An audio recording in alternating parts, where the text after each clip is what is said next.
Okay, so this will be the method that my class has learned in Year 10. It's a little bit more algebraic in its approach, and it uses this triangle here. It looks at the new value and the old value, and then it has a strange letter here called M, called a multiplier. Now the multiplier is a total percentage change. It's a decimal number, and it's calculated like this. We always start with 100%. We make a change, and that can be either a positive or a negative change, plus or minus a change, and we get a value here.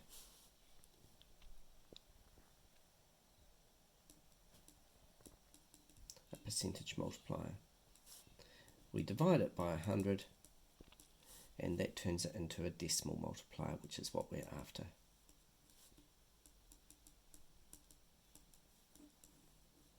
Alright, now probably best that we just see this in action to remember how we do this.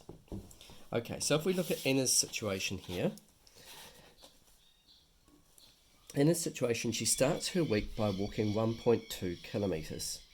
And what I like to do here is put down these letters and fill them in. So, Anna starts her week by walking an original distance of 1.2, so that's the old distance. She increases this by 15%. So to calculate the multiplier here, I start with 100, I increase it by 15%, and that gives me 115%. I turn that into a decimal by dividing it by 100, which means move the decimal point 2 places to the left, and I get 1.15. My multiplier for this problem, which involves a 15% increase, is 1.15. The new amount is what I'm trying to find out. So that's the information I need.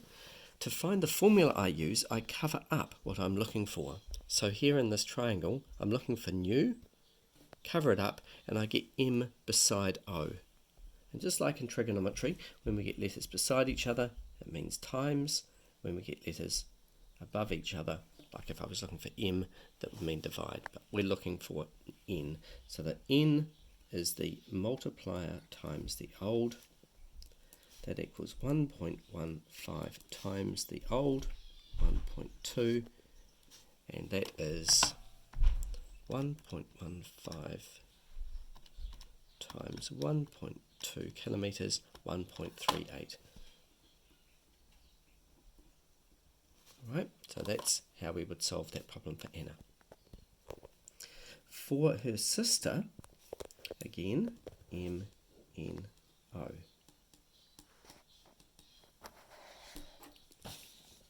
Her sister decreases by 20% from 1.2. So 1.2 is the original.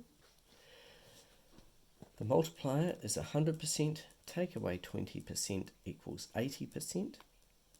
We turn that into a decimal by moving the decimal point 2 places to the right, which puts it in front of the 8. 0.8 is our multiplier for a 20% discount problem.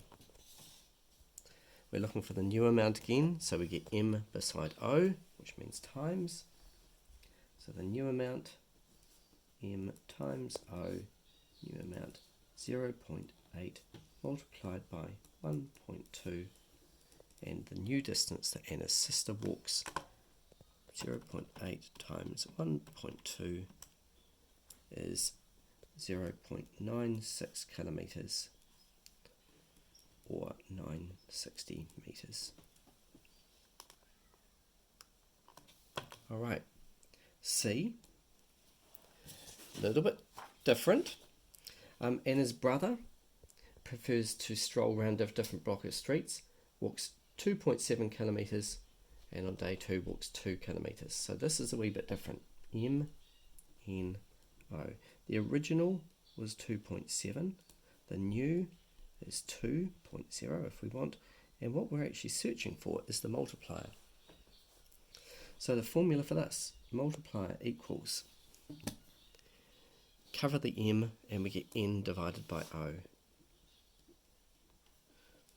Right, so that is 2.0 divided by 2.7, and that is 2.0 divided by 2.7 equals 0.740.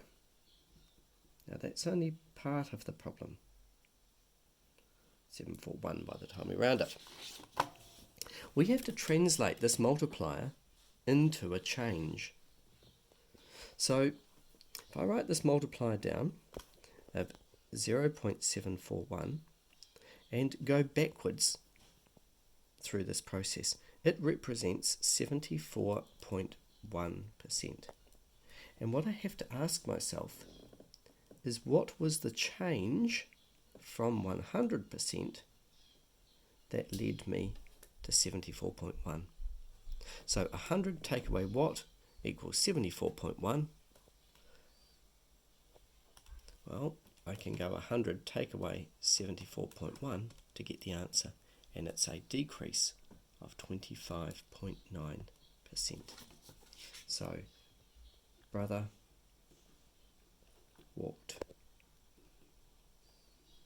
25.9% less. Now, that's a little bit harder to do. So, some people will prefer method 1. Method 2, a little bit more algebra. There is one situation where method 2 solves problems that I can't quite figure out how to use method 1 to solve. And that is when I'm looking for an original value. And the classic situation is, I have $100 worth of shares in Tesla. They increase by 10%. That's great. I can work that out. That's 110. But if they drop then by 10%, I don't go back to 100. And finding an original amount after a change has taken place works for me much better in method 2 than it does in 1. But it's not a big thing for the standard. So I think we'll leave that here, and anything else we'll discuss in class.